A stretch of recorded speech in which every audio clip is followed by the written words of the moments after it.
satu-satunya yang ngegertak kan Dewan Ekonomi Nasional, Luhut, LDP. Iya. LDP bilang, kita nggak takut sama Amerika Serikat. Ya menurut saya mah omong-omong juga. Kita udah bisa raba bahwa Trump ini kembali ke DNA-nya. DNA-nya itu apa? DNA-nya dia memang pemain saham, pemain ekuitas. Iya. Pemain ekuitas kan cuma dua. Nguasain isu, itulah peran si Elon Musk, main isu. Iya. Kedua, menguasai uang beredar. Ke depan, dia akan main isu. Kedua, dia akan menggunakan aset portofolio untuk membuat ketidakpastian. Siapa yang mengatur dunia? Yang mengatur dunia oligarki, kan gitu ya. Siapa yang mengatur oligarki? Ya tadi, platform media sosial, bank custodian, industri oil and gas.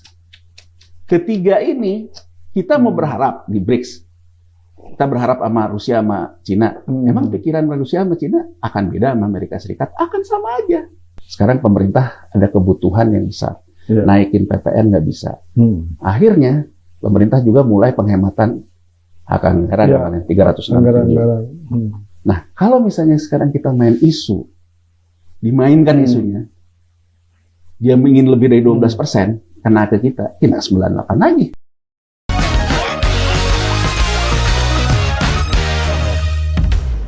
Bismillahirrahmanirrahim. Assalamualaikum warahmatullahi wabarakatuh. Tidak terasa udah mau sampai sebulan nih 2025 ya.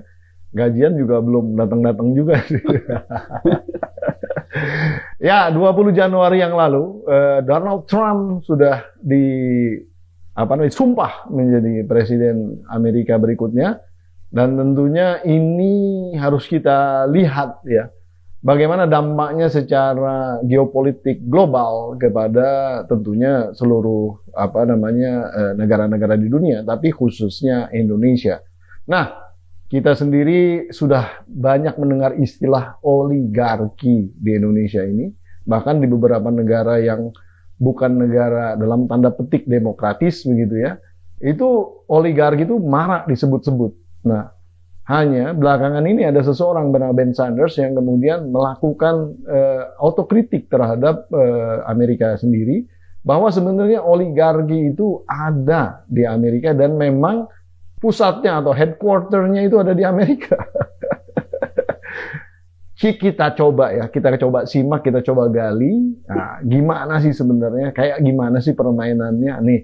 Di studio kita sudah ada yang luar biasa, Bung Yanuar Rizky ini luar biasa. Terima kasih sudah datang. Waduh. Sama-sama. Ya. Bener kan? Iya, Ben Sanders dia bilang gitu. Iya. Pak Yanuar kemarin baru jalan-jalan ke luar negeri, nggak mampir aja langsung. Siapa tahu ada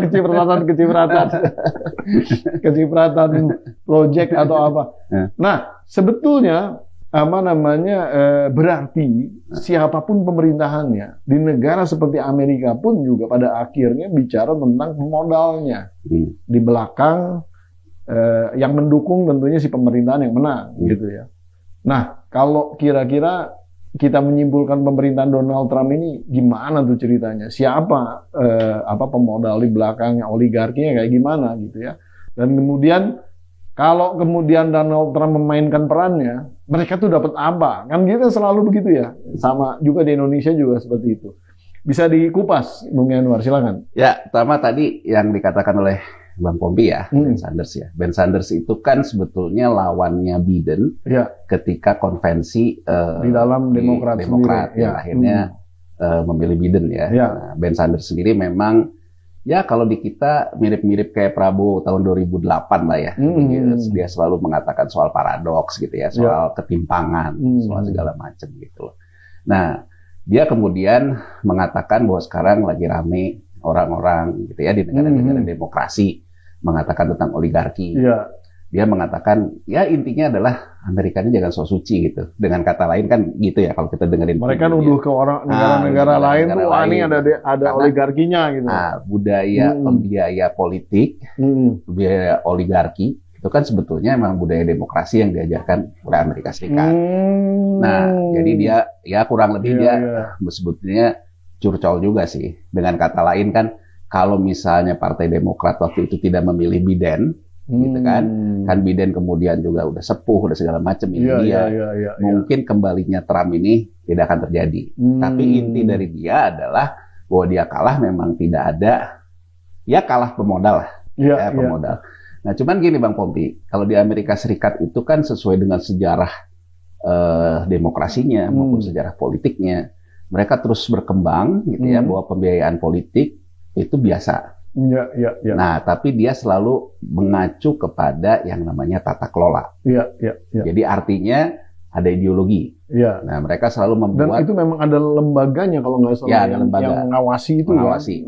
Jadi sebetulnya kalau di Amerika bukan sesuatu yang sulit. Misalnya kandidat di parlemen, gitu ya, anggota Kongres, anggota Senat, gitu ya, calon presiden, bahkan calon presiden independen, bukan sesuatu yang sulit untuk kita melihat siapa yang mendonasi dia. Tapi ada yang unik dalam. Memang dibuat terbuka juga oleh mereka. Nah, di Amerika Serikat itu mereka mempertahankan ideologi Republikan sama Demokrat. Ideologi Demokrat.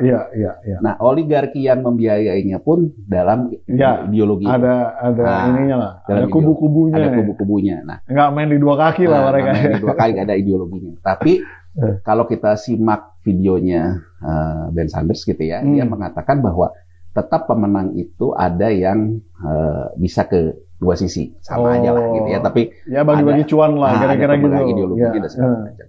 Nah, sekarang singkat cerita seperti itu. Nah, bahkan Amerika Serikat juga kemudian melegalkan profesi lobby. Ya, lobbyis gitu. Jadi ada lobbyis, kalau kita memang mau menggolkan satu undang-undang, ya kita bayar seorang lobbyis gitu ya, pengusaha bayar lobbyis itu kemudian pokoknya melobi, mengatur, kemudian mendorong-dorong. Jadi intinya di Amerika Serikat adalah mereka mencoba bahwa segala sesuatu itu ada kepentingan, yang membiayai kepentingan publik tahu, ya kan? Kemudian mereka bertarung pada ujungnya adalah sisi ideologi. Selama transparansinya ada. Selama transparansinya. Dan mereka juga punya undang-undang konflik kepentingan kan? Ada konflik kepentingan. Jadi selama tidak ada konflik kepentingan dianggapnya begitu ya? Ya, jadi nggak ada masalah tuh. Amerika Serikat itu mengatakan bahwa begitu misalnya kita ideologinya, oligarkinya Demokrat gitu ya, dalam artian ya lebih kepada ya gampangnya kalau yang Demokrat ini kan terhadap pluralisme ya, terhadap yang sekarang juga dikatakan oleh si Trump hanya ada 2 gender. Kalau Demokrat kan memang mematuhi transgender. Nah, jadi pengusaha-pengusaha yang mendukung ideologi ini, gitu ya, akan ada di Demokrat. Nah, kalau di dia memang karena kue ekonominya yang besar dan karena juga pengaruhnya yang besar kepada negara lain. Jadi begitu misalnya kalah, mereka juga tetap bisa berbisnis. Oh iyalah. Gak beda sama kita. Kalau kita ini kan karena kuenya semua. Pokoknya yang menang pasti paling ngambil semua. Gitu kalau di kita ini kan mau nggak mau karena ditekan lah secara hukum. Nah, fenomena Trump ini kan sebetulnya keluar dari basis ini, Trump ini mempraktekkan apa yang seperti terjadi di negara-negara emerging market demokrasi. Jadi negara-negara demokrasi yang baru tumbuh menggunakan isu intelijen menyerang lawan, menekan secara hukum, ya kan, menekan segala macam. Trump itu kan modelnya seperti itu. Itu yang sebetulnya membuat publik di Amerika jengah waktu yang pertama kali dulu, ya. Tapi kenapa orang sekarang kembali ke Trump, ya? Karena kalau menurut saya Biden dalam posisi terlalu moderasi. Terlalu moderasi sehingga akhirnya buat orang Amerika Serikat sendiri tidak ada kejelasan, terutama kan terhadap ekonomi mereka. Nah, saya ingin menyoroti gini, Trump ya di yang kedua ini, ya kan, dia didukung pertama oleh Elon Musk. Ini nggak ada beda ketika dulu kita melihat di era Amerika dulu, Ronald Reagan dan sebagainya. Siapa yang didukung oleh Rupert Murdoch, CNN, ya pasti akan menang. Nah, kemudian Trump dari waktu dia yang periode pertama dan periode sekarang, dia didukung oleh oil and gas, fosil, dan memang Trump juga bermain di situ ya, Texas dan segala macam. Jadi orang yang bermain di oil and gas itu mendukung Trump, kan? Tapi bukan berarti juga tidak ada oil and gas ini mendukung orang-orang di kubu Demokrat. Nah, kalau kita lihat sekarang Trump ini siapa yang biayain pertama? Satu, Elon Musk, ya kan? Dari sisi individu nih, dari sisi individu pengusaha. Kedua, yang mungkin orang kan seorang perhatiannya semua ke Elon Musk ya. Iyalah. Karena dia high profile kan, high profile. sangat publiknya, komunikasi publiknya jalan terus. Jalan terus. Nah, X-nya juga banyak yang ngikutin. Ya. Gitu kan, ya. Nah, yang kedua, jadi artinya apa? Satu, bahwa media kekinian, ya kan, terkait dengan X, terkait dengan segala macam, ya Rupert Murdoch zaman sekarang ya Elon Musk itu. Ya, itulah pendukungnya Trump. Pendukungnya kedua adalah Timothy Mellon. Timothy Mellon ini anaknya keluarga Mellon. Jadi keluarga. Jadi kan orang tuh kalau bukan jualan melon, bukan nama dia Mellon. Jadi orang selalu mengatakan bahwa orang yang mengatur the Fed, Yahudinya itu kan Rockefeller, gitu ya. Tapi orang tidak pernah menyinggung keluarga Mellon.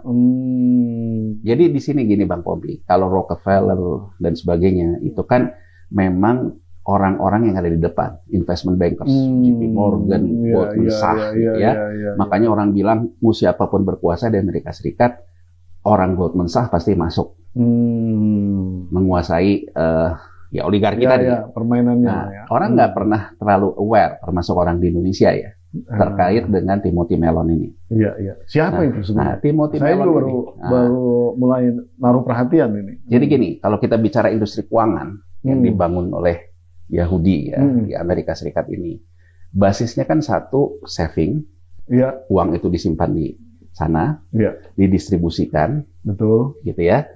Kemudian mengatur dunia lewat ruling currency. Itulah yang dia atur dengan melahirkan Bank Dunia dan IMF tahun 44 karena mereka menang perang, gitu ya, menang perang dan kemudian Bretton Woods Agreement segala macam. Monetaris gitu ya. Nah, dengan dia monetaris itu ekspansi dilakukan yang orang bilang cetak uang, segala macam likuiditas. Makanya orang selalu melihat kemana arah JP Morgan, misalnya ke arah Goldman Sachs, segala macam itu yang jadi indikator di pasar keuangan. Tapi kemudian kan ada fungsi Bang Pompi, ya kan? Fungsi surat berharga ini saya kan akan simpan di perbankan. Mau dia udah nggak ada ya scriptless, sekarang kan tetap aja ada rekening dana, ada rekening surat berharganya. Nah, mulailah dikenal yang disebut dengan bank custodian. Nah, bank custodian ini bank tempat kita menyimpan aset-aset portofolio kita. Ya kan, aset-aset portofolio kita. Nah, misal yang dikatakan oleh Presiden Prabowo, orang kalau ekspor mulai bulan depan, kata dia di sidang kabinet kemarin, uangnya harus di sini. Itu kan di high. Artinya apa? Orang ekspor barangnya dari kita, custodian rekening dananya harus di perbankan kita. Betul.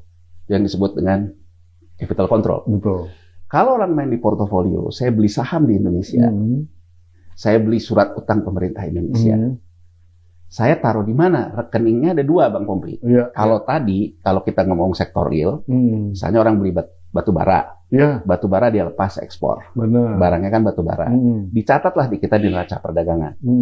Oke? Nah, ketika ada uangnya masuk, itu di neraca pembayaran. Benar. Ternyata neraca perdagangan dicatat di kita, tapi neraca pembayarannya disimpan di bank luar negeri. Biasanya Singapura lah. Nah, Singapura. Berarti bank custodian trader batu bara kita bukan di kita.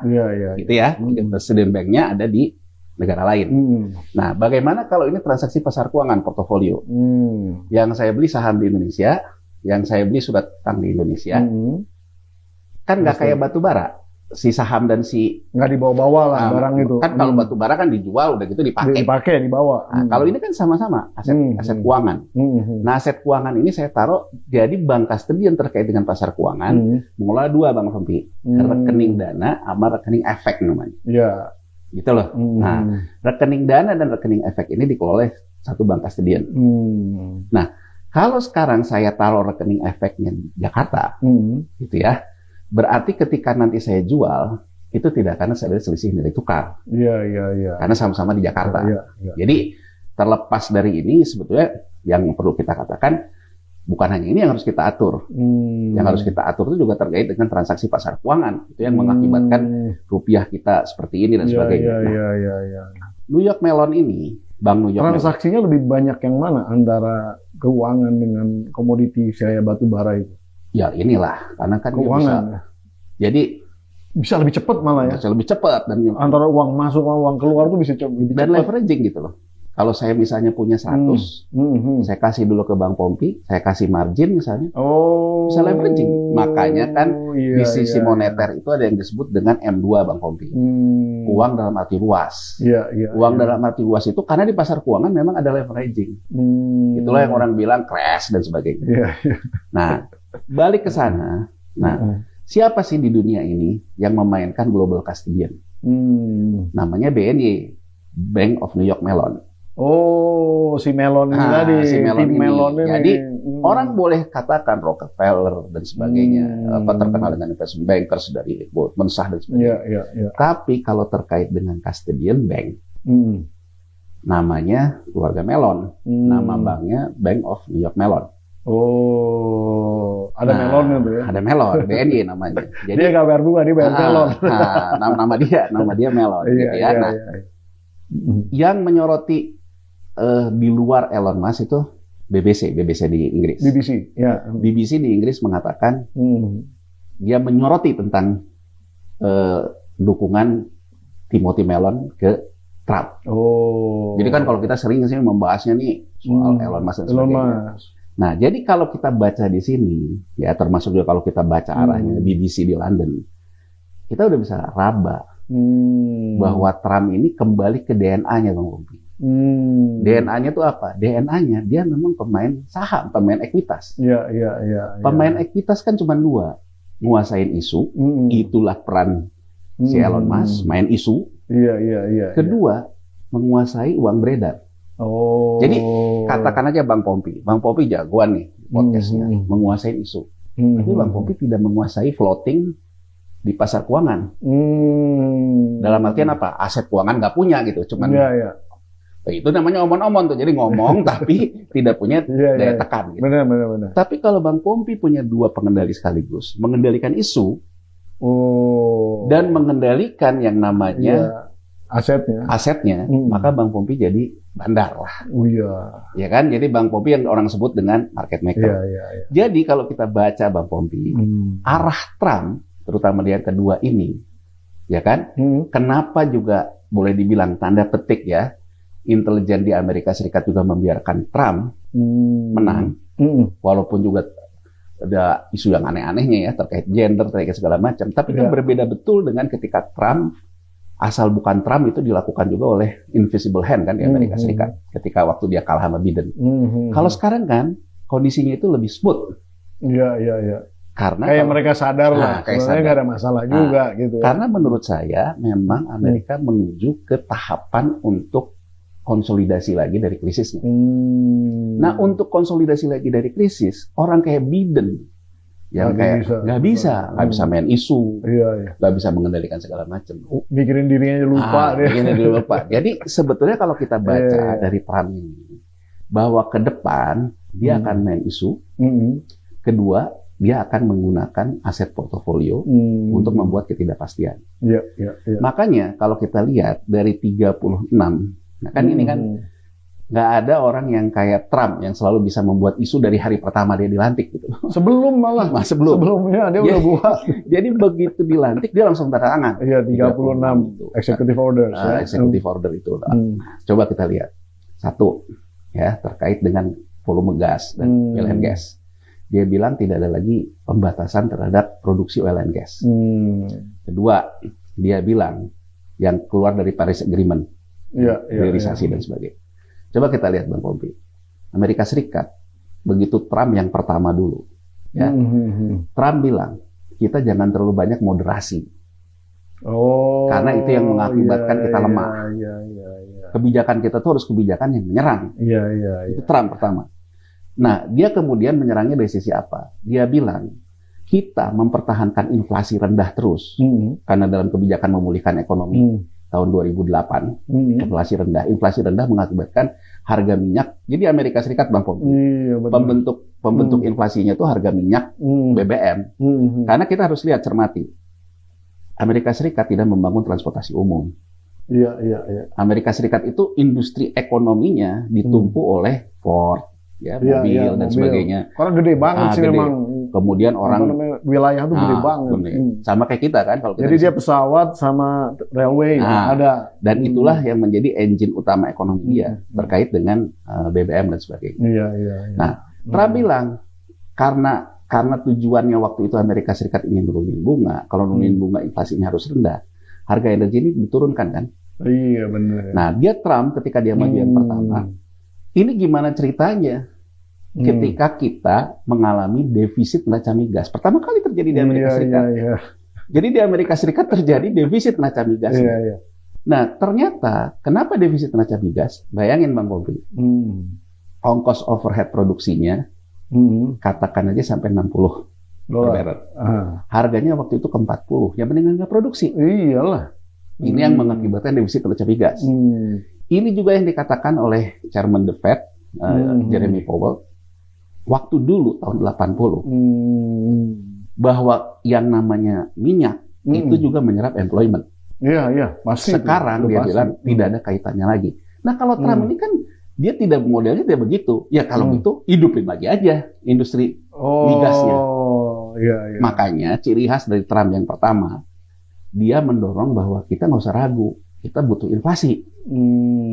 Nah, sejarahnya karena inflasi itu memacu orang kerja gitu kan, itu persepsinya dia. Itu persepsinya. Dia kan mengkritik Obama yang terlalu banyak peragu sosial lah. Nah, kenapa? Karena sebetulnya The Fed sendiri sudah melakukan tapering off tahun 2011. Dia tidak lagi memberikan injeksi moneter. Nah, kemudian di tahun 2012-2013 dia mau melakukan normalisasi. Normalisasi itu artinya dia akan mendorong lagi inflasi naik. Nah, pada waktu itu di 2013 ada 5 fragile countries yang kena. Salah satunya Indonesia, rupiah, Turki, Lira, dan Brazil dan sebagainya. Nah, hasil dari pertemuan G20, kemudian waktu itu Gubernur The Fed-nya namanya Yellen. Yellen mengatakan kita jeda dulu deh memberikan waktu ke negara-negara berkembang itu melakukan adjustment terhadap policy kita. Ini yang ditentang sama si Trump. Trump bilang, jadi moderasi ini dia bilang Obama ini terlalu pengen jadi pemimpin dunia tapi pemimpin yang lemah. Ini Trump kayak pertama kan kita pemimpin yang lemah. Dia bilang kita nggak usah kayak gitu lagi, kita dorong. Dan Trump mengatakan kenapa sekarang pekerjaan ini tidak ada? Karena industri migasnya mem-PHK. Kenapa industri migas mem-PHK? Karena produksi. Karena harganya rendah. Didoronglah oleh dia kan, harga gas ini dan kemudian inflasi tinggi dan sebagainya. Nah, masuk lagi era Biden, ini dimoderasi lagi Bang Tompi. Oleh Biden nih, dimoderasi lagi tidak kayak si Trump, dia moderasi lagi, jadi harga minyak tuh tetap dalam kisaran seperti itu. Kemudian juga ya yang disebut dengan Paris Agreement segala macam. Nah, jadi bacaan kita Bang Pompi, satu bahwa dari segi industri, pertama kan industri media dengan Elon Musk, kedua industri bank custodian dengan Timothy Mellon itu. Ketiga dari segi industri itu adalah oil and gas penopangnya, terus properti. Artinya sekarang Trump kalau kita lihat dari executive order itu, 36 banyak lah ada soal imigran dan segala macam ya, tapi kita fokus kepada arah politik ekonomi dia. Dia bilang harga gas, ya kan, itu dan oil and gas harus naik, bahkan pembatasan produksi tidak harus dilakukan. Kalau kita lihat di sini, ya, dan kita kaitkan di Jerman, ya, Elon Musk itu ke Jerman dan dia terang-terangan mendukung AfD, partai yang boleh dibilang bekas Jerman Timur dulu, dan bahkan dia mengendorse si pimpinan AfD yang mirip-mirip Trump, ya kan? Nah, AfD ini kalau kita lihat dia mengkritikkan terhadap Jerman yang terlalu sama juga moderasi juga, soft juga, kalau mikirin Eropa lainnya gitu loh, bukan mikirin Jerman, kemudian bahwa kemudian menggratiskan pendidikan yang menikmati imigran sama, jadi cara berpikirnya kayak si Trump itu juga gitu. Nah, kalau dilihat gitu ya, harga gas, ya Eropa ini menginginkan yang namanya transisi energi dari dulu, bahkan menyerang sawit kita dan segala macam.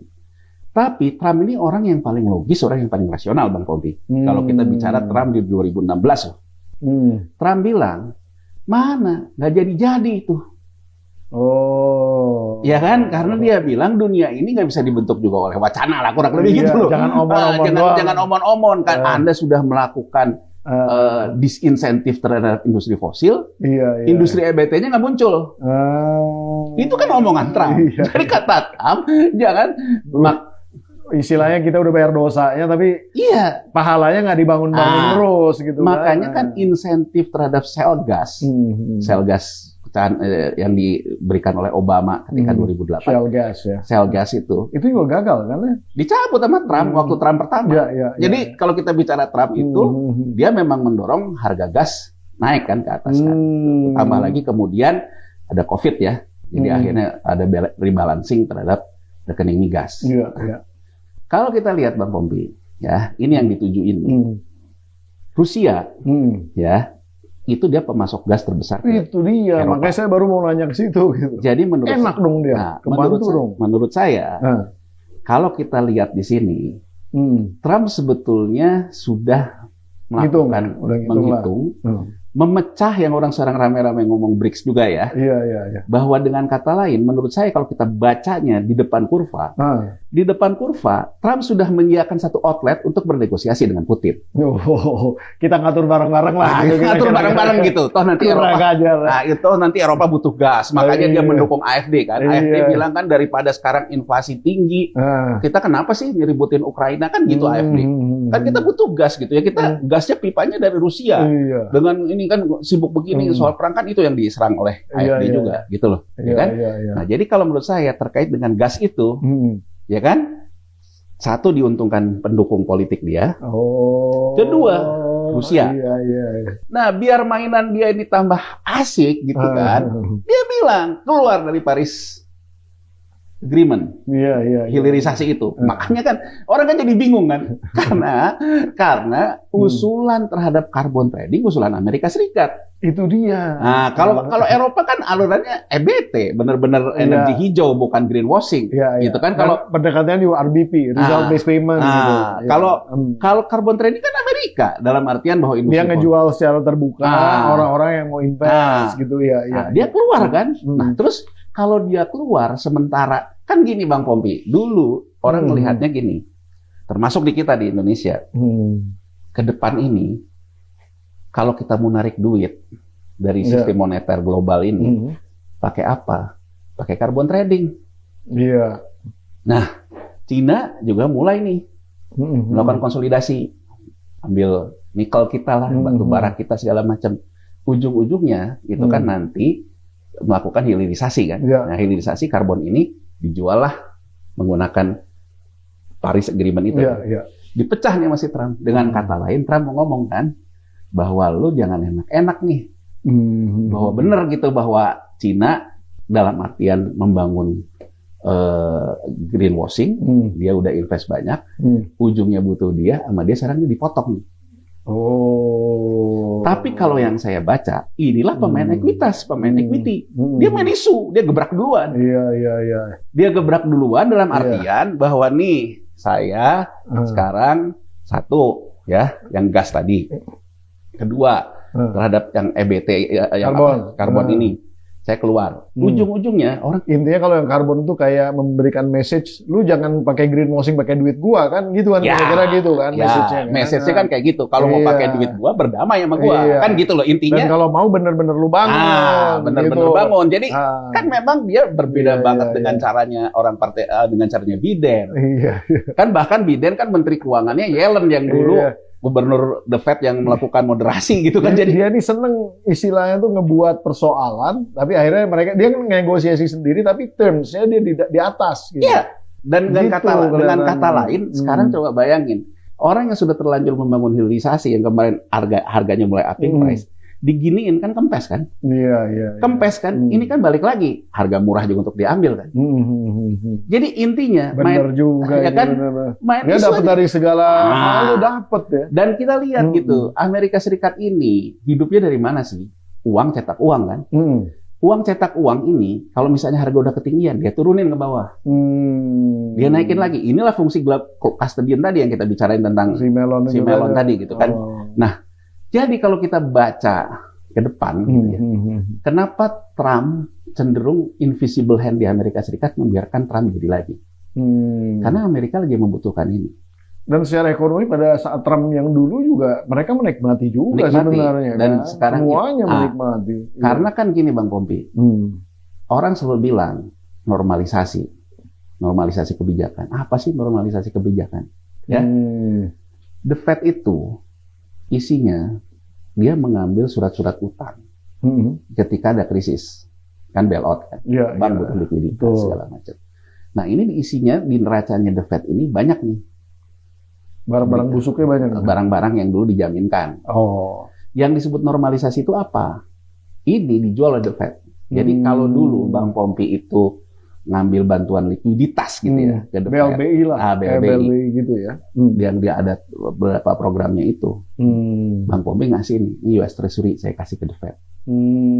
Dikasih oleh The Fed, nih uang buat kamu untuk mengembalikan likuiditas. Nah, ini yang dianggap gagal kan, termasuk oleh Ben Sanders. Karena ternyata orang-orang yang dikasih duit ini malah pergi beli surat utang di negara emerging market. Gitu loh. Karena jadi, bedanya gede. Kan kalau maunya si Obama dulu, lu tuker, saya kasih likuiditas, Anda menghidupkan sektor realnya. Iya dong. Nah, ini kan gagal. Ini kan gagal di Amerika Serikat sendiri gagal. Ternyata quantitative easing yang dilakukan itu uangnya dipakai ngegoreng juga di tempat lain. Nah, apa yang menjadi dinamika di global? Kalau The Fed ini memaksa normalisasi, surat utang ini harus dibeli balik oleh orang yang dulu ngambil, berarti dia akan melepas yang ada di emerging market. Berarti kan negara berkembang akan krisis. Ini Bang Pompi yang dimoderasi terus oleh Janet Yellen. Karena Janet Yellen ini jadi Menteri Keuangan di zaman Biden. Jadi Janet Yellen selalu memoderasi ini. Ini juga yang diserang Trump sekarang gitu. Kenapa dimoderasi terus gitu? Ya kan? Kenapa dimoderasi terus? Nah kalau kita baca di sini kesannya, wah Trump nih mau ngehajar emerging market nih. Orang bicara Cina, orang bicara segala macam. Menurut saya isu kadang-kadang hybrid ke sini. Antar orang akhirnya bernegosiasi. Jadi menurut saya apa yang Trump lakukan ini dia gini loh, dia langkah dulu di depan kurva. Betul. Saya ke sini. Nanti diatur di situ. Kalau saya ke sini, kamu semua berantakan, ya kan? Nah biar nggak berantakan, lo ikut cara gua. Bicara sama saya, termasuk juga dia yang terkait dengan WHO, karena WHO ini kan terkait dengan bantuan-bantuan COVID. Termasuk kayak kita, misalnya kita sekarang punya surat utang di 2005, 2006, 2027, jatuh tempo besar sekali, 850 triliun per tahun. Betul. Ini menurut Menteri Keuangan Sri Mulyani, ini karena bawaan dari ketika COVID. Nah kan ini kan moderasinya kan kalau di global kan karena COVID kan global kan. Nah sekarang dengan dia keluar di WHO dengan kata lain si Trump, gua nggak mau tahu gitu. Persoalan-persoalan, ya kan persoalan fiskal negara lain gitu loh, terlepas itu terkait COVID, terkait segala macam. Itu urusan lo lah. Gitu kenapa dia bisa melakukan ini? Ini yang bisa kita baca karena dia didukung oleh Timothy Mellon tadi, New York Mellon gitu. Jadi dia sangat tahu gitu loh bahwa di negara berkembang ini nggak semuanya juga uang bersih, Bang Pompi. Jadi sekarang kalau kita tanya siapa gitu orang yang nyimpen di custodian di Swiss gitu. Surat berharganya di mana? Ujungnya di New York Mellon kan. Jadi dengan kata lain dia orang yang dalam posisi tahu. Ya kan? Oh, kalau saya ngegencet ini di sini kena, sana kena. Dia memberikan sinyal itu. Jadi tipe-tipe orang yang sebetulnya permainannya win-win, tapi nyerang duluan. Itu ya. Nah, terus kan karena kalau lose juga nanti in the long run-nya juga mereka juga babak belur juga, nggak ada yang beli, nggak ada yang ngebantuin dia, nggak ada yang macam-macam kan. Tapi dengan sama-sama untung terus kan sebenarnya menarik tuh buat permainan itu kan. Sebenarnya kira-kira gitu kan. Ya, kita lihat hubungan Amerika dengan Cina, terutama dalam dekade terakhir ini. Cina membutuhkan Amerika Serikat, Bang Pompi. Amerika Serikat juga membutuhkan Cina. Cuman persoalannya adalah Amerika Serikat itu kan selalu ingin dominan. Ya kan, dia tidak mau ada kekuatan baru kan, ya kan. Nah ini aja kan sebenarnya inti soal kan. Dengan kata lain, kalau Amerika Serikat ngehabisin Cina gitu ya, dia juga akan kena dampak. Pastilah, sistemik ya kan? Sistemik. Tapi kalau juga misalnya BRICS beramai-ramai mengisolasi Amerika, nah akan bisa apa-apa juga. Ya kan, kecuali kalau memang mau kayak dulu perang lagi ya. Karena pasarnya tuh totalnya BRICS dengan Amerika jauh, bedanya jauh ya. Enggak, kalau kita bicara trade to trade ya, kayak sekarang kita masuk ke BRICS gitu. Kita kalau bicara trade to trade mungkin iya bahwa Cina hubungan neraca perdagangannya sama kita tuh tergantung ke Cina. Ya. Tapi sekarang bisnis kita ini kan dibiayai sama hutang ya. Nah, yang menguasai surat utangnya itu di mana? Kan uang moneternya Amerika, kita fair aja gitu. Makanya kan kalau seperti kita bahas di podcast kita di awal Bang Pombi, dia memberikan ruang Sri Mulyani gitu yang dekat dengan kubu Bretton Woods ini di Menteri Keuangan, itu intinya adalah untuk menjaga likuiditas surat utang kita. Oke. Tapi di sisi lain juga main sama BRICS. Sebenarnya Prabowo juga intinya dia memoderasi, tidak menyerang. Dia memoderasi dengan kata lain, ya saya ke BRICS, tapi kan dia tidak lepas juga. Oh iya, dua-duanya. Ada deklarasi apapun tentang mau keluar atau enggak dari situ. Jadi kan sebetulnya kan gini, saya mungkin menukil apa yang dikatakan oleh Menteri Keuangan kemarin. Sri Mulyani kan bilangnya gini, jangan banding-bandingkan, ojo dibandingke lah kan soalnya kayak lagu kan. Jangan banding-bandingin. Ojo dibanding-bandingke, saing-saingke. Jangan dibandingin antara Argentina dan kita. Karena Argentina kan melakukan penghematan belanja, menjadi surplus APBN-nya. Dia bilang, karena fungsi APBN itu untuk perekonomian. Kalau saya sederhanakan, ekonomi kita ini likuiditasnya, karena pasar keuangan M2-nya, karena likuiditas itu datangnya dari likuiditas surat utang di pasar sekunder. Jadi dengan kata lain, memang sih kelihatannya ekonomi kita ini kayak gini, tapi sebetulnya itu yang menghidupkan ekonomi kita. Kan kurang lebih dia mau ngomong gitu ya. Kira-kira gitu kurang lebih message-nya begitu. Ya. Tapi kan ini kan menghasilkan ketimpangan, menghasilkan apa yang ditulis Prabowo di tahun 2017, paradoks ekonomi Indonesia. Nah, terhadap paradoks ini kan Prabowo mencoba mengatakan bahwa oke lah, kita untuk trade to trade dengan BRICS-nya akan jalan. Nah, satu-satunya yang ngegertak kan Dewan Ekonomi Nasional, Luhut, LDP. LDP bilang, kita nggak takut sama Amerika Serikat. Ya menurut saya mah omong-omong juga. emang kalau Amerika Serikat juga kerjain surat utang kita, terus kita mau gimana? Itu satu sisi ya.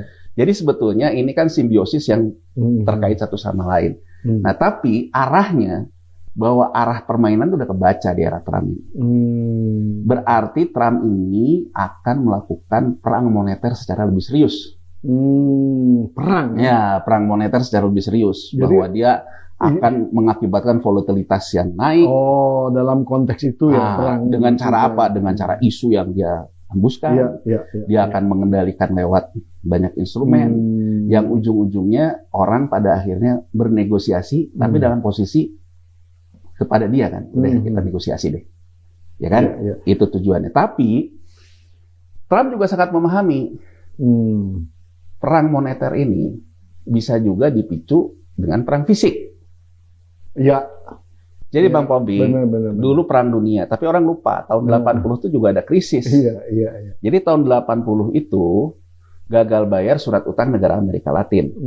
Yang pertama kali gagal bayar Meksiko. Makanya Trump pun sekarang nyerang Meksiko lagi tuh. Jadi dia nyerang Meksiko lagi. Jadi ada beberapa repeat yang dia lakukan seperti kebijakan tahun 80. Ya kan? Nah, waktu itu kemudian tapi dia juga menghembuskan perang teluk kan? Amerika Serikat. Ya kan, perang teluk Iran-Irak dan sebagainya. Kemudian juga tentang Gaza. Gaza kan selalu muncul ya. Makanya kan kalau kita lihat kalau dari sisi pendonornya ya, yang paling besar itu juga komunitas Yahudi, Israel, gitu ya, yang memang mendukung Israel, yang mensupport dia. Makanya dia juga memberikan sinyal untuk yang Gaza itu. Ya, suruh ke Indonesia. Suruh ke Indonesia segala macam. Jadi kalau kita... Tapi itu cuma omongan dia aja kan? Ya, kalau kita lihat omongan Ben Sanders kan gitu, Ben Sanders, bahwa kenapa Trump itu sangat strong in the bold terhadap Gaza, karena memang dia bilang dalam kampanye 2024 ini, Trump banyak mendapatkan dari AIPAC itu. AIPAC itu kan ya kalau di kita komunitas pro-Zionis. Pro-Zionis lah gitu. Jadi menurut si Sanders gitu. Ya kita nggak bisa, karena memang jelas gitu oligarkinya itu, walaupun dia tidak membahas yang kita bahas ya tentang Elon Musk dan juga Melon, dia lebih menyoroti tentang politik ya. Jadi artinya dia menyoroti bahwa AIPAC itu wajar karena dia yang menjadi donatur.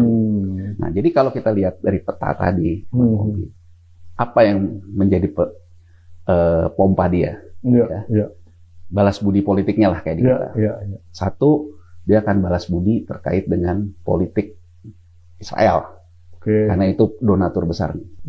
Secara ekonomi, padahal dia didukung juga tuh sama umat Islam yang berharap dia ini ke Palestina kan sebenarnya kan? Iya. Pihak Palestina. Tapi kan yang AIPAC ini besar dan dia kan didukung juga oleh komunitas konservatif kan? Ya kan? Emang gila juga mainnya. Jadi dia ke arah-arah menggerakkan isu perang ya ada. Tapi kalau secara moneter udah kita bisa baca gitu. Dia menguasai platform. Dia menguasai isu. Dan yang menarik adalah Bang Popi kalau tadi kita bilang soal gas, soal segala macam. Dia mencari titik temu dengan Rusia karena Rusia juga produsen gas besar. Ya kan? Nah, dia juga menariknya apa dalam executive order itu? Dia memberikan waktu TikTok 75 hari. Dan sekarang perkembangannya adalah dia memberikan waktu TikTok 30 hari untuk menjual sebagian sahamnya ke investor Amerika Serikat. Ya kan? Yang dia suruh ya pendonornya lah Oracle kan. Yang dia suruh Oracle jadi dan sebagainya kan. Dan kalau kita lihat TikTok pun ini fenomena yang bisa kita baca, Cina ternyata butuh Amerika. Ya kan? Kan kalau mau kan TikTok juga ngapain di blok di Amerika nggak apa-apa, tapi dia butuh Amerika gitu. Dan TikTok pun membuka diri, ini lagi negosiasi saat ini.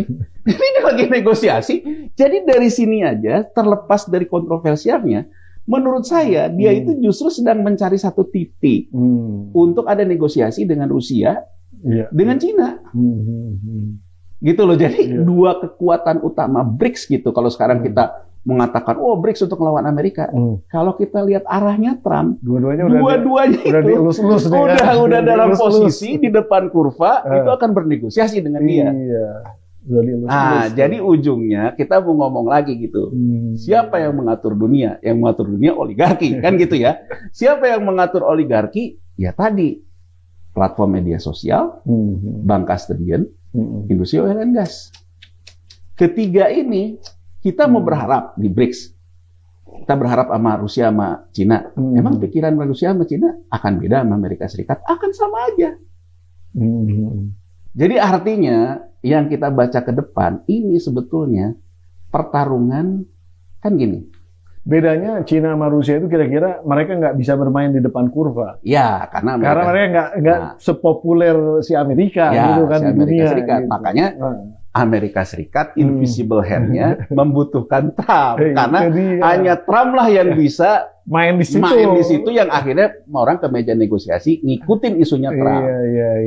Jadi kan kalau kita lihat kan jelas gitu bahwa nah sekarang kita perhatiin lagi Bang Pompi. Berapa sih titik equilibrium di Amerika Serikat gitu? Nah, itu. Di Amerika Serikat ternyata ya kalau saya lihat ya, begitu inflasi dia 4,5%, ya kan? Pembentukan lapangan kerja juga tumbuh, ya. Tingkat upah juga yang namanya cost of living adjustment juga bisa dilakukan, ya. Itu sebetulnya udah titik keseimbangan. Kalau duit beredar kan sebetulnya jadi artinya semua bisa menyesuaikan tuh kan. Artinya ketika kemarin menyentuh inflasi jadi 4,5, Amerika tuh sudah equilibrium. Jadi sebetulnya kemarin sudah equilibrium. Nah, tapi kemudian kenapa selalu terganggu efektivitas Fed fund rate-nya tuh tetap yield-nya tetap naik. Kalau kita bicara testimoni the Fed di Kongres, karena ternyata dia bilang setiap pertumbuhan inflasi yang juga kemudian menumbuhkan job creation, ternyata juga meningkatkan datangnya pekerja-pekerja dari Meksiko, dari segala macam. Ini yang Trump lakukan kan? Nggak ada Meksiko. Jadi intinya apa? Pada eksodus itu ya balik intinya, lagi. kalau kita baca, berarti Trump menginginkan sudah dalam posisi equilibrium. Nggak mau keganggu-ganggu nih. Jadi kan faktor pengganggunya dia mulai keluarin. Pokoknya mikirin orang Amerika Serikat dulu sendiri gitu ya. Terus orang Amerika Serikat kalau harga minyak ini ya, saya lihat angkanya, trennya. Kalau angkanya di atas 80 per barrel, teriak orang Amerika Serikat sendiri. Karena orang Amerika Serikat ini kayak kita, Bang Pompi. Dia nggak pakai transportasi umum. Iya. Dan dia boros-boros lah mobilnya boros-boros 80. Nah, jadi saya lihat tuh equilibriumnya itu akan ada di 68 sampai 78. Yang penting di atas produksi lah. Di atas produksi. Karena di 68 78 ini, karena biaya overhead mereka untuk eksplorasi itu ada di 54. Ya kan, angkanya 54. Berarti kan kalau 64 sampai 78 masih ada buffer, ya? Ada buffer.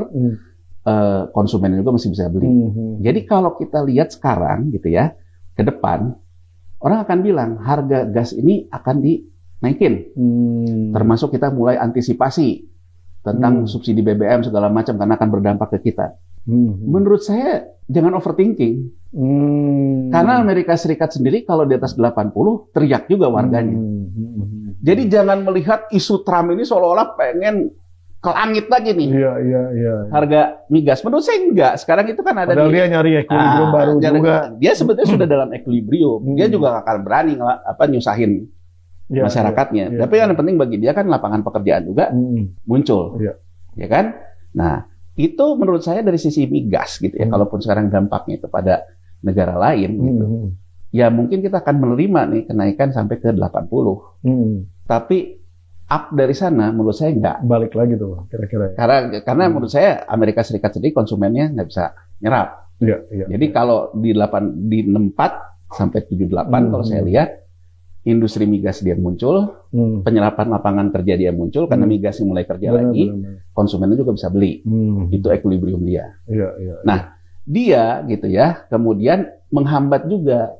Jadi buying time. Industri green itu juga biar lebih lambat karena ini perlu konsolidasi. Coba Bang Popi bayangin, kalau sekarang misalnya sudah sampai ke 78. Muncullah energi EBT. Makanya kan insentif mobil listrik sama dia dihilang-hilangin kan. Maka yang ini kan keganggu lagi kan. Kalau ini keganggu lagi, berarti kan turun lagi. Ini persoalan employment juga di Amerika Serikat. Ya kan, persoalan employment juga di Amerika Serikat. Jadi sebetulnya cara pandangnya kita ngelihat, jangan overthinking juga terhadap dia. Ya kan, terhadap harga minyak. Sebenarnya dia main spot-spot aja. Spot-spot aja. Tapi kenapa dia main isu besar? Karena dia memang menginginkan negosiasi. Nah, yang harus kita baca justru Bang Pompi, kan dia bilang Amerika Serikat darurat energi dalam eksekutif note-nya itu. Nah, darurat energi itu sebetulnya, dan ini sinyalnya ya, dia memindahkan industri pertahanan yang menjadi basis juga pendapatan pengusaha di Amerika Serikat ya, karena jual senjata. Industri pertahanan dia pindahkan ke Alabama. Kalau kita bicara sejarahnya tentang New Deal-nya Roosevelt dulu, Alabama ini adalah pusat industri amoniak, Pak. Dulu amoniak itu dipakai untuk bom. Waktu Perang Dunia Pertama. TNT ya. Nah, amoniak bisa dipakai untuk pupuk, ya. Itu di Alabama. Jadi kalau karena saya ngikutin, Trump ini orang yang main isu, saya ikutin isu dia deh. Dia mau apa sih? Nah, jadi yang dia maksud tentang darurat energi itu terkait dengan amoniak nih Bang Pompi. Karena amoniak ini terkait dengan pangan. Pupuk tadi. Ya kan, terkait dengan pangan gitu. Nah, dan menurut dia gitu ya, kalau gas ini dipakai ke amoniak, harganya juga akan naik. Nah, si pupuknya. Si amoniaknya, karena kan amoniak akan berebut nanti antara ini sama si amoniak ini. Saya ngebacanya gitu ya, bahwa ini yang dia sebut darurat energi, pada akhirnya dia akan pakai juga batu bara dia untuk green amoniak dia. Jadi gasifikasi. Makanya dia copot soal kebijakan green tadi. Karena Bang Pompi ingat nggak? Cina tuh mengatasi amoniaknya ketika dia kalah perang energi dengan gasifikasi batu bara, termasuk beli dari kita. Cina kan diserang sebagai penyumbang terbesar terhadap kerusakan karena dia gasifikasi batu bara. Jadi kalau saya baca, Trump ini juga akan melakukan gasifikasi batu bara. Nah, jadi maksud saya kalau dilihat dari kacamata itu, untuk beberapa bagian, dia dekat juga dengan oligarki kita. Dia akan mendorong juga batu bara gitu ya. Dekat juga sama oligarki kita gitu. Cuman persoalannya kenapa dia main isu dihilirisasinya, ya balik lagi yang kita bilang tadi. Dia juga ingin memberikan sinyal bahwa dananya itu dari saya ya, nggak bisa pakai dengan carbon trading lagi nih, pakai pola baru gitu. Nah jadi kalau dibaca gitu Bang Pompi, jadi kalau kita baca Trump ini gitu ya, dan menurut saya kita harus mulai terbiasa karena sekarang dia juga ya Presiden Amerika, kita harus terbiasa melihat dia sebagai pemain pasar keuangan. Senang main isu, ya kan? Senang main dengan ya isu-isu besar. Nah, jadi menurut saya sih itu yang akan terjadi sih ke depan. Nah, sekarang berarti kan kalau kita lihat style yang seperti itu ya, kira-kira di dalam posisinya Indonesia, terutama dalam konteks ekonominya, Sri Mulyani paham nggak sih tentang ini? So, minta maaf ya, maksudnya ini kita pasti tahu lah. Tapi maksudnya itu Sri Mulyani lebih cenderung di dalam berbagai macam konteks itu tadi memoderasi, kemudian juga ini kan agak berbeda dengan permainan Trump yang seperti itu. Nah kira-kira tapi Pak Prabowo ini justru hampir mirip dengan gaya-gayanya Trump gitu, lebih mau main di depan kurva tadi itu. Tapi juga ada beberapa yang berbeda dari konteks semangatnya seperti Robin Hood, ekonomi dan lain-lain. Nah, ini kira-kira kalau kita istilahnya tuh coba petakan di deduksinya itu sebenarnya posisi Indonesia di mana, kemudian posisi Amerika di mana, dan bagaimana kita kemudian bisa istilahnya ya katakanlah kalau pakai bahasa tadi leveraging posisi kita sekarang dengan Amerika, adanya Trump di sana, itu gimana? Jadi kalau lihat statementnya Sri Mulyani, dia mengatakan dunia harus hati-hati terhadap Trump. Gitu kan? Berarti kan dia nggak sejalan tuh ya, dalam pendekatannya beda lah maksudnya gitu. Karena kalau kita lihat di pasar keuangan kan ada juga yang mengukur indeks ketidakpastian global, uncertainty index, gitu ya.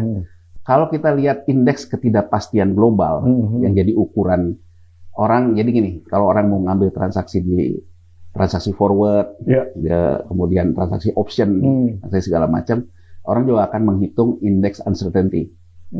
Semakin tinggi indeks uncertainty, maka future market akan bagus. Kalau future market selisihnya dengan pasar sekarang itu lebar, Bang Pompi, itu menunjukkan uncertainty indeksnya itu meningkat.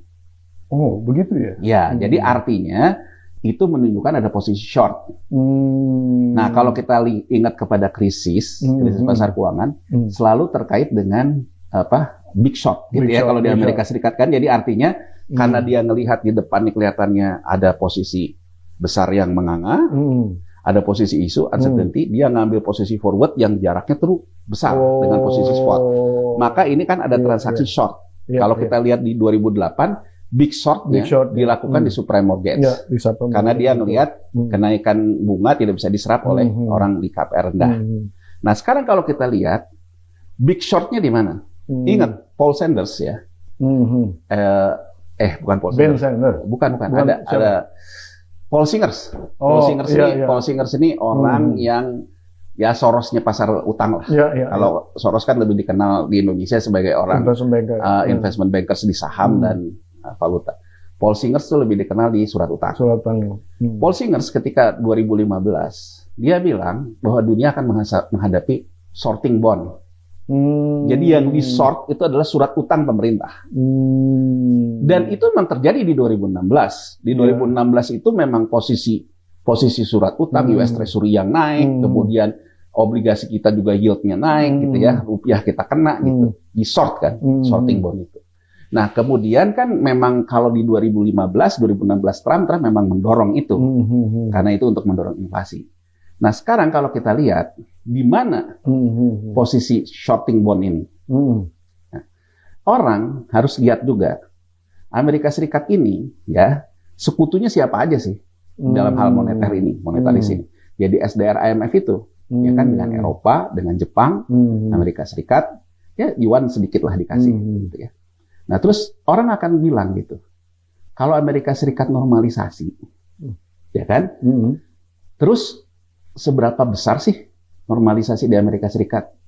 Dari beberapa riset yang saya baca, menurut mereka sepanjang tidak lebih dari 12% yang di-execute oleh the Fed, gitu ya, sebetulnya likuiditas dunia tidak akan tertekan. Maksudnya gini Bang Pompi, the Fed, ya, dia akan melakukan proses normalisasi. Ya. Tapi jumlahnya tuh nggak lebih dari 12%. Oke? Nah, sepanjang nggak lebih dari 12%, dan 12% ini menjadi upper limit, dia balik lagi ke bawah, memoderasi lagi. Yeah. Maka yang terjadi di emerging market ya kayak sekarang misalnya rupiah ke 16.500, tapi begitu dia sampai itu karena udah sampai limitnya, dia bisa balik lagi nanti ke 15.500, tapi nanti naik lagi. Yeah. Jadi dia selalu memoderasi angka 12. Jadi nggak di gitu, nggak dia habisin gitu. Jadi dari beberapa riset, sepanjang dia melakukannya hanya 12% balik, 12% balik, pelan-pelan lah. Kalau bahasa Jawanya alon-alon sing penting kelakon gitu. Nah, itu akan terjadi. Ya. Kekhawatiran besar, orang kayak Trump, dia punya itu attitude-nya untuk mengatakan, nggak usah, kita ngapain moderasi, lebih aja dari 12. Nah, kembali, ini soal intensi gitu. Intensi dia mau kemana gitu. Orang kayak Trump itu bisa, kenapa sekarang begitu Trump menandatangani 36 itu, nanti ada kita lihat data.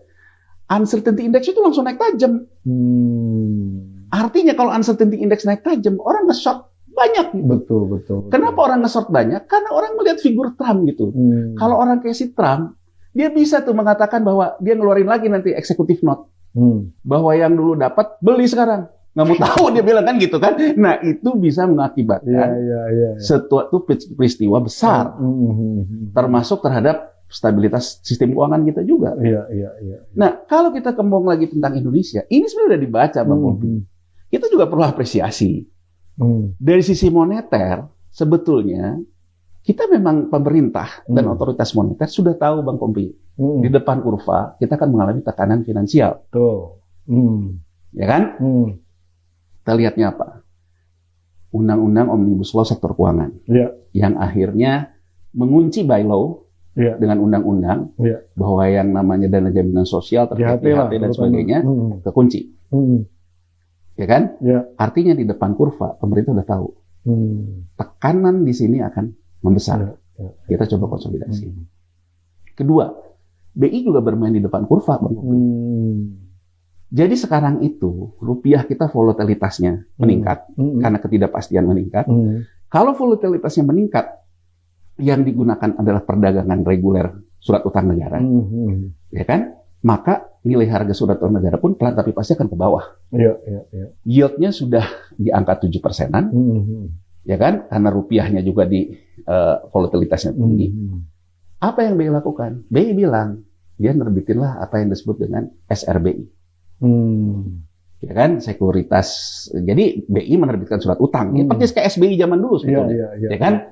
Jadi artinya, kalau kemarin underlying operasi moneter, perbankan memberikan surat utang negara, BI memberikan likuiditas uang, ya kan? Nanti ini akan balik, ini akan punya risiko terhadap sistem keuangan kita, harga sunya juga bisa ikut turun naik. Karena nanti si rupiah yang didapat oleh bank dimasukkan ke pasar uang, ke US dollar dan sebagainya. Nah, BI mengubah skema permainan sejak 2023. Underlying-nya nggak pakai lagi yang namanya SUN. Saya nerbitin surat SRBI. SRBI itu sendiri. Kenapa, Bang Pombi? Kalau kita lihat ya, kita lihat datanya, kelompok yang di bawah 100 juta, nilai deposito dan tabungannya menurun. Orang yang bilang makan tabungan. Makan tabungan ini, tapi berbeda yang kelompok di atasnya. Kelompok di atasnya semakin hold. Bahkan ada fenomena, ya kan, yang terus ini dana tuh keluar. Seolah-olah orang punya uang di kita keluar. Gitu. Kenapa dia keluar? Karena dia sebenarnya menghedging rupiah, Bang Pompi. Jadi kayak kita cerita tadi, apa sih bisnis bank kustodian kayak si New York Mellon itu? Saya sekarang orang Indonesia, saya membutuhkan menghedging rupiah. Ya udah deh, saya beli SUN. SUN-nya saya taruh di New York Mellon deh. Saya asing, padahal saya di sini gitu loh Bang Pompi. Nah sehingga saya dengan menggunakan underlying surat utang saya di Bank New York Mellon, saya juga bisa masuk ke pasar uang. Bisa itu di pasar uang US dollar terhadap rupiah, bisa di pasar uang yang di Bank Indonesia ini. Nah ini sama BI dipecah nih, di ice breaking nih, agar orang tidak mulai punya intensi over likuiditas rupiah yang membesar di kelompok atas ini, dibawa rame-rame akhirnya ke surat ke falas, tapi menggunakan sun. Oke. Nah, gampangnya kalau kita lihat SRBI bunganya 7,5, 7,4 itu kan di atas yield sun kita. Betul. BI itu mau ngomong gini, misalnya Bang Pompi misalnya saya investor advisory, bos gini aja, beliin aja sun, ya kan, masukin ke sini. Terus Bang Pompi pasti nanya ke saya, kira-kira saya nanti dapat berapa?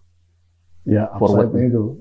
Ya kan, short. Kalau saya nge-short, ya kan, kalau saya nge-short rupiah pakai sun ini, kira-kira saya dapat berapa? Saya bilang saya ke Bang Pompi, ya kira-kira rupiahnya akan volatilitas 10%. Itu acting short tuh ya? Iya, nge-short. Gitu. Nge-short. Padahal di Indonesia kan nggak boleh nge-short. Ya, tapi ini short baik nih Bang Pompi. Short baik lah. Short baik itu nggak pakai margin nih. Jadi artinya short baik nggak pakai margin. Ada juga nggak pakai margin gitu. Jadi barangnya cuma 10 tapi dia nge-shortnya 100 gitu. Ini kita masih ngomong short baik nih. Short baik itu ya dia beliin dulu sun 110, yang saya short ke rupiahnya juga segitu saat ini.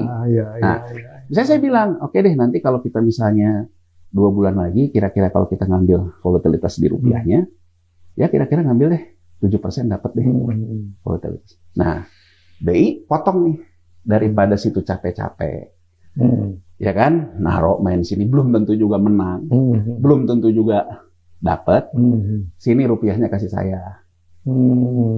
Saya kasih kamu SRBI 7%. Jadi persepsi orang tentang volatility yang sekitar 7,4, BI ambil duluan dengan dia menerbitkan SRBI.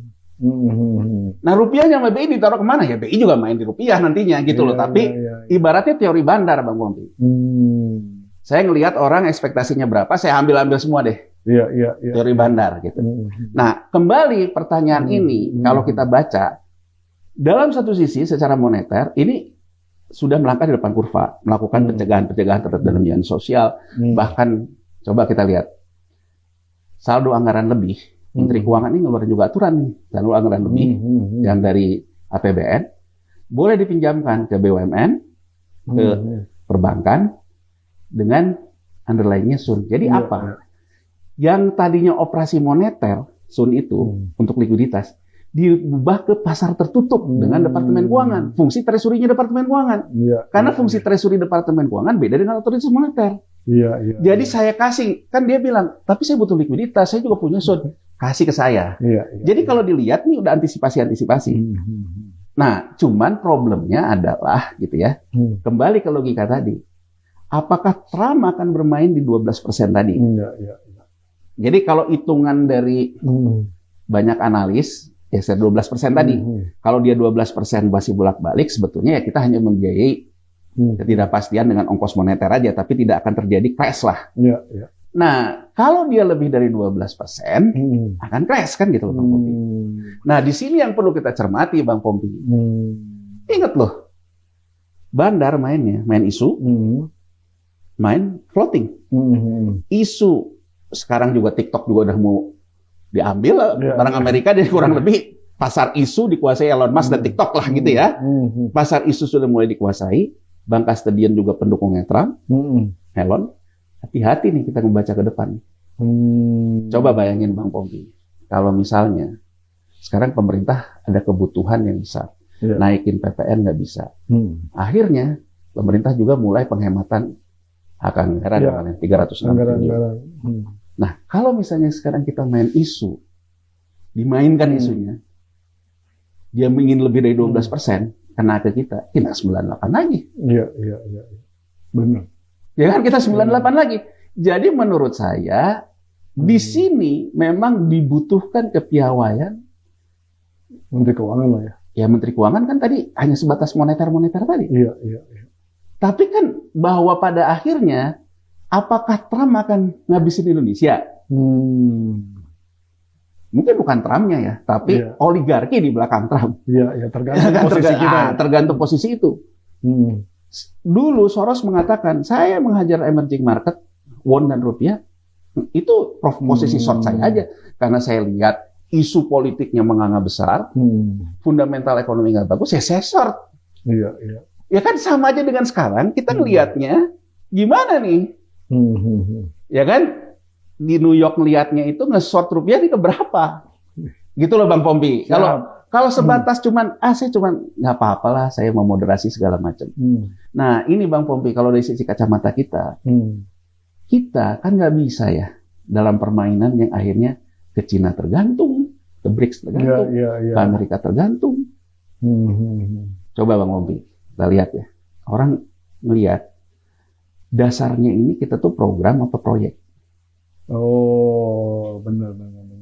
Karena dasarnya kita itu, maaf ya, budaya itu budaya terjajah. Dan begitu menang itu mikirnya proyek. Dari mulai makan bergizi gratis, yang diributin proyek tender. 10.000 dan sebagainya gitu loh. Iya. Bahkan sinyal pertama tentang 1 juta perumahan saja, kacamatanya proyek loh. Iya. Jadi bagaimana ngambil duitnya Qatar Investment Authority. Kemudian Ketua Satgas Perumahan, Pak Hasim mengatakan, Qatar mau kasih investasi pendahuluan untuk membangun 1 juta rumah, tapi kontraktor di Cina. Kalau kita tarik lagi ke belakang, Qatar, dia udah nyimpen duit di aset manajemennya Cina. Tapi pas properti di Cina itu jadi, nggak laku barangnya di Cina. Itu Cina juga lagi krisis properti. Jadi kan dengan kata lain, Qatar menyelamatkan uang dia kan. Benar. Artinya apa? Kacamata kita proyek, Bang Pompi, bukan program gitu. Padahal supaya si Cina bisa bayar dia kan itu sebenarnya. Supaya si Cina bayar. Bukan kalau orang nggak ngerti ya, oh ini baik gitu. Padahal sebenarnya kan muter-muter cikang nokang lah kalau bahasa itu. Kalau pendekatannya program mungkin kan kita akan juga out of the box mikir kayak Trump gitu. Apa sih? Oh, amoniak misalnya. Ada satu pertanyaan. Kalau SRB ini tadi akhirnya banyak lebih laku, Sun ceritanya gimana tuh? Nah, kalau kita lihat, Sun ini sekarang cenderung agak kekunci dengan adanya SRBI ini. Nah, itu dia, makanya malah jadi counterproduktif kan. Jadi sebetulnya padahal tujuannya sebenarnya ekonomi Indonesia dua-duanya gitu. Tapi walaupun beda angle ya, yang satu fiskal, yang satu ini ya, moneter gitu. Tapi kalau kita ngomong, kalau mau ada mencegah banjir gitu ya. Banjir apa nih maksudnya? Ya banjir. Ya, banjir barang lah ya. Banjir barang, likuiditas lah ya. Likuiditas, sorry. Satu sisi kita mampu ngerem pelemahan Sun, karena Sun dipakai terlalu besar untuk men-short rupiah. Ya, terhadap US dollar. Kita mampu rem dengan menggunakan SRBI. Ya. Oke, jadi si Sun itu kekunci.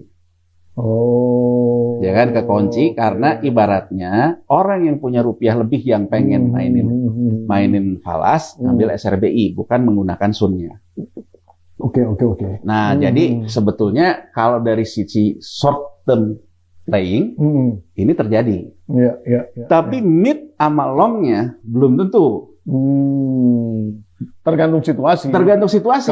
Kalau tadi ketidakpastian tinggi, jadi nggak jelas. Nah, sekarang kalau kepastian tinggi itu jadi bagus sebetulnya. Kan? Sekarang kita nggak tahu apa yang terjadi, ya. Rupiah. Ya, rupiah dari 15.300 sampai 16.400 berhenti dia. Ya. Balik lagi ke 15.100. Let's say ya, SRBI itu kan pertama kali keluar 2023. Anggap aja ketika BI menyerap rupiah lewat SRBI-nya, BI beliin ini dolar, US dollar. Di harga anggap aja 15.300. Oke? Begitu 16.500 udah kering nih, udah nggak ada lawannya. Yang ini, yang tadi band 12% tadi Bang Putri, dia nggak habisin lagi, balikin lagi ke bawah biar ada ruang buat balik lagi. Buat balik, buat ngegoreng lagi. Kalau kita lihat BI, misalnya 15.300, dia jual di 16.400 ini, untung kan? Laba moneter kan? Dia bayar bunganya berapa? Nggak akan ada apa-apa di sini. Nah sekarang balik lagi nih ke 16.400 lagi. Iya. Mungkin duit SRBI masih nggak apa-apa nih, muter-muter juga. Jadi BI juga ikut dalam permainan muter-muter rupiah. Gitu. Jadi ya sorry to say ya bahwa volatilitas rupiah juga dinikmati juga oleh otoritas bank sentral gitu. Iya kan, oleh otoritas bank sentral gitu. Cuman kan kalau skenario-nya ini kepleset ternyata diterusin terus, kan itu yang akan jadi resiko. Nah, makanya agak aneh juga ya sebenarnya kan. Bank sentral itu justru harusnya membuat bukan volatilitas, tapi ini kan seolah-olah terlibat di dalam konteks mendorong volatilitas, benar kan? Iya. Makanya ini harusnya nggak boleh kan? Nggak boleh. Makanya ketika kampanye si Presiden Argentina yang sekarang nih, yang melakukan pembongkasan budget, Dia itu kan program pertamanya kayak Trump juga, begitu berkuasa langsung melakukan apa yang dia omongin, termasuk mendevaluasi peso dan sebagainya. Dia itu dalam kampanye mengatakan koruptor terbesar itu adalah Bank Sentral. Dia bilang gitu. Karena dia bilang Bank Sentral itu menikmati juga ketidakpastian. Itu omongan siapa sih nama presidennya itu, presiden Argentina yang baru ini ya. Yang baru ini. Makanya dia begitu memangkas segala macam, pesonya jadi berapa jadi melemah, dia bilang nggak apa-apa, kita harus punya daya tahan untuk sakit dulu. Karena kalau kita biarkan sakit ini, kita biarkan untuk pengen sembuh, akhirnya koruptor besar itu udah Bank Sentral. Dia bilang gitu. Jadi gitu kan. Dari satu sisi ya itulah harga yang dia lakukan. Makanya kan menurut Sri Mulyani kan karena presidennya memang punya pemikiran yang berbeda betul gitu ya. Berbeda betul dalam artian kan sama aja dengan gini gitu. Kita sakit. Sakit kaki. Sakit. Kan kalau kita ngomong tahan. Padahal kita udah pincang-pincang, tahan aja. Karena kalau mau sembuh, kamu harus biasakan untuk sampai kayak patah juga.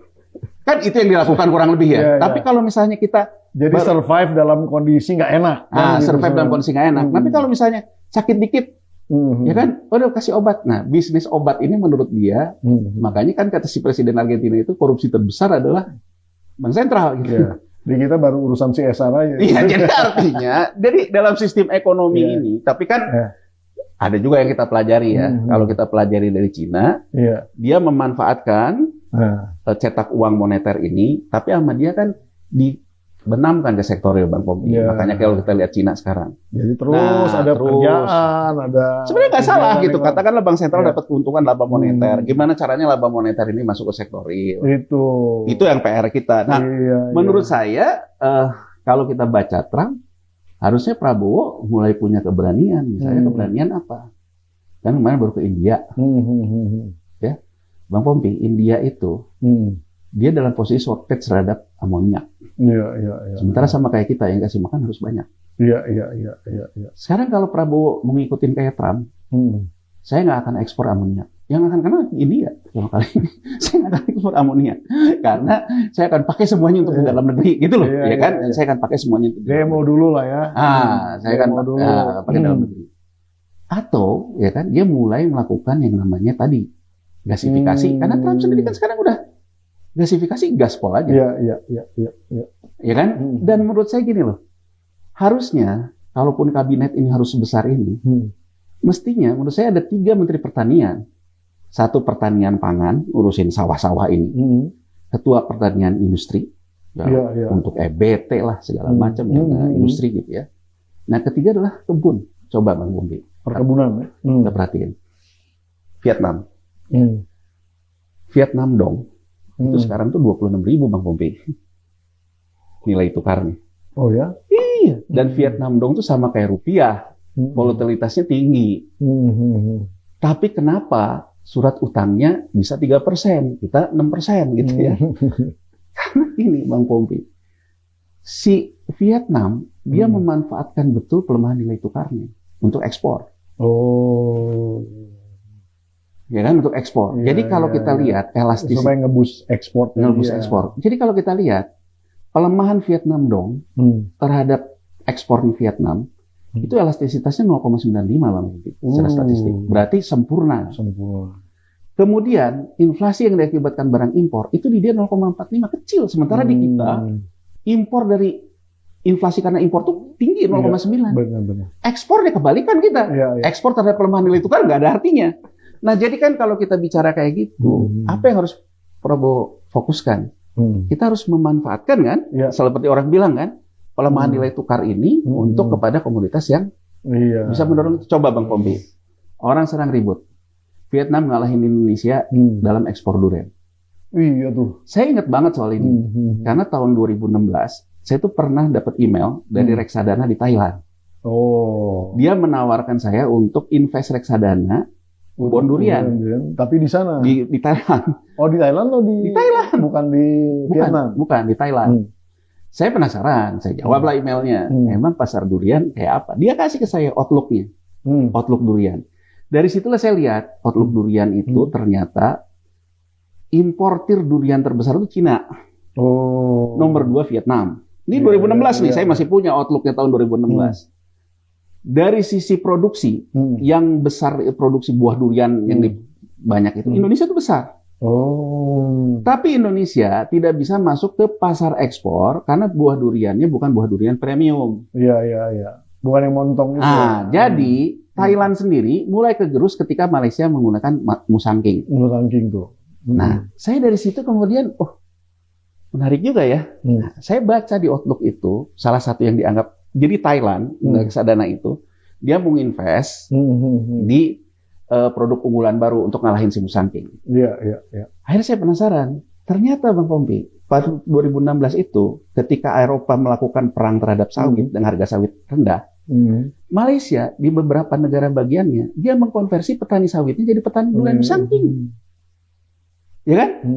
Nah, ini cerita 2016. Jadi kalau sekarang kita lihat cerita sekarang, berarti Vietnam yang pada waktu itu dalam posisi trading, beli durian dari Malaysia lah, beli durian dari Thailand lah, dia tradingin ke Cina, dia sudah berhasil melakukan buat kebun durian kan? Iya. Makanya coba lihat, ketika kemarin Vietnam ditanya, Vietnam mau masuk BRICS nggak? Dia bilang kita pikir-pikir dulu. Karena dia juga membutuhkan Amerika butuh segala macam. Jadi dari sini aja, dari durian aja, kalau kita ingin mengimbangi neraca perdagangan sama Cina, ya buat durian yang bagus gitu loh Bang Pompi. Dan itu kan nggak bisa pakai omong-omong, nggak bisa pakai omong-omong gitu loh. Makanya kan pertanian perkebunan itu dan berpikirnya harus di depan kurva. Harus di depan kurva. Jadi kalau menurut saya dalam konteks saat ini, dengan melihat Trump ini, dan Pak Prabowo punya bakat juga kayak Trump sih. Kalau melihat Pak Prabowo itu yang saya lihat. Ya kan kayak stylenya. Jadi tinggal masalah bagaimana memainkannya. Jadi kalau menurut saya melangkah depan kurva gitu. Misalnya hilirisasi ini fokus untuk ngegedein amoniak gitu. Mumpung si Trumpnya juga nggak ini ke gasifikasi gitu ya. Ajar deh gitu kan kita memperbesar ini. Nanti ininya India gitu. Kemudian soal kebun-kebun tadi. Coba bayangin Bang Popi, hari ini saya baru lihat tadi pagi. Harga kopi tertinggi, highest. Kopi kita?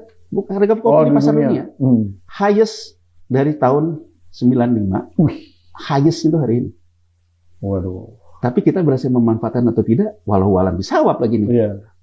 Berarti kan kita ini terlalu sibuk ngurusin yang nggak perlu diurusin gitu loh Bang Pompi. Itu loh, jadi maksud saya, ini kan kalau kita mau ngelihat kayak gini, kita nggak mungkin melakukan perang isu yang antara tiga nih, Rusia, ya kan, Cina, Amerika Serikat. Mungkin kita malah jadi korbannya. Tapi apa yang bisa kita pelajari dari Trump? Melangkah di depan kurva. Gitu loh. Iya, luar biasa. Ngomong-ngomong durian sama kopi ini jadi lapar kita. Iya. Wah, ini kita udah lebih dari 1 jam. Oh siap ya. Ini luar biasa banget. Kita udah banyak mendapatkan wawasan-wawasan baru tentunya. Dan saya ucapkan terima kasih. Mungkin ada beberapa patah kata yang ingin disampaikan kepada audiens PhD Voki, silakan. Ya, ini kita baru bahas tadi ya tentang Amerika, Trump. Satu sisi dia akan main isu, kita harus terbiasa. Tapi kita jangan follow the issue. Bahkan kalau kita gali dalam beberapa isu dia tuh sebetulnya kita overthinking. Termasuk harga gas, harga segala macam sih menurut saya akan termoderasi dengan sendirinya dengan konsumen. Terkait dengan dia misalnya melakukan ice breaking di pasar karbon, ada manfaatnya juga buat kita, mendorong untuk kita mempercepat gasifikasi mumpung dia lagi kayak begitu. Jadi menurut saya tergantung gimana kita ngelihatnya. Tapi permainan isu ini sangat berbahaya di pasar keuangan. Sementara pasar keuangan kita sangat rentan, Bang Pompi. Beberapa langkah sudah diambil sih memang. Tapi menurut saya mengandalkan pasar keuangan dengan pasar keuangan kita yang tipis, ya kan, sementara yang tebalnya di luar gitu ya. Menurut saya kita perlu punya permainan baru. Contoh paling dekat ya Vietnam. Bagaimana dia pelemahan nilai tukar ternyata mendorong ekspornya. Dan untuk sampai ke sana mungkin kita jangan muluk-muluk gitu. Lakukanlah sesuatu yang memang bisa dikerjakan oleh rakyat banyak. Jadi menurut saya harusnya Pak Prabowo hindarkan pemikiran proyek. Karena kalau pemikiran proyek, rakyat dijadikan konsumen. Yang tadi kan, 1 juta perumahan. Benar. Karena mikirnya proyek, yang penting ada duit masuk, rakyatnya nggak kerja. Itu kan proyek pemikiran. Betul. Kemudian ketika misalnya terjadi tekanan fiskal, dia itu juga sisi konsumsi, naikinnya PPN walaupun batal. Nah, kembali ke program. Nah, kalau kita kembali ke program, berarti kan harus menciptakan fokus dulu di mencari lapangan kerja.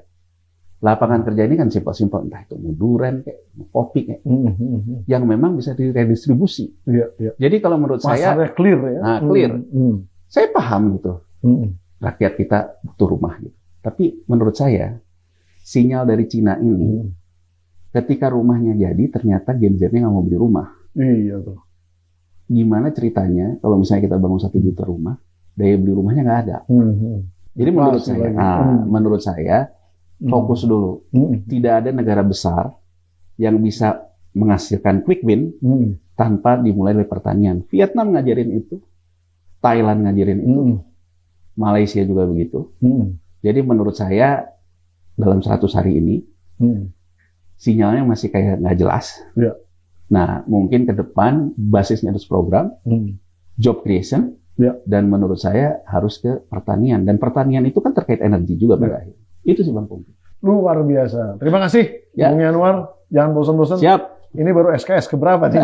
Ya, kita mau ngomongin Jepang ya belum nyampe. Karena Jepang juga salah satu yang harus dipertimbangkan. Tenang aja, kita buat lagi sesi berikutnya nanti. Nah, Sobat Forum luar biasa nih. Jarang-jarang kita mendapatkan satu basis pemikiran-pemikiran yang mencerdaskan kita semua dalam konteks ekonomi ini. Dan tentunya ada tips-tips bagaimana menghadapi isu-isu yang akan senantiasa kita saksikan dan dengarkan dari Amerika Serikat, tentunya khususnya dari Donald Trump sendiri. Dan oleh karena itu jangan terlalu sur juga, dan terlalu cepat mengambil kesimpulan, baca dan selalu berada di depan kurva. Nah, mudah-mudahan para pengambil keputusan di negeri ini juga memahami itu dan bisa kemudian memanfaatkan apa yang akan terjadi ini dengan sebaik-baiknya. Saya Pembida Hidayatullah tentunya mengucapkan terima kasih. Kita udah mau mencapai ke 3 juta viewers. Terus nonton, terus klik, terus like. Nah, jangan bosan-bosan, terus pencet terus aja. Supaya saya bisa mengundang lagi Bung Yanuar ke depan gitu ya. Dengan materi-materi yang lebih menarik, lebih cerdas, dan juga lebih membuka wawasan kita semua. Jadi stay tune selalu di PhD 4G, podcast hanya di sini, kritis, kreatif, konsisten, dan kocak. Saya Pembida Hidayatullah mengucapkan terima kasih dan undur diri. Wassalamualaikum warahmatullahi wabarakatuh. Wassalamualaikum.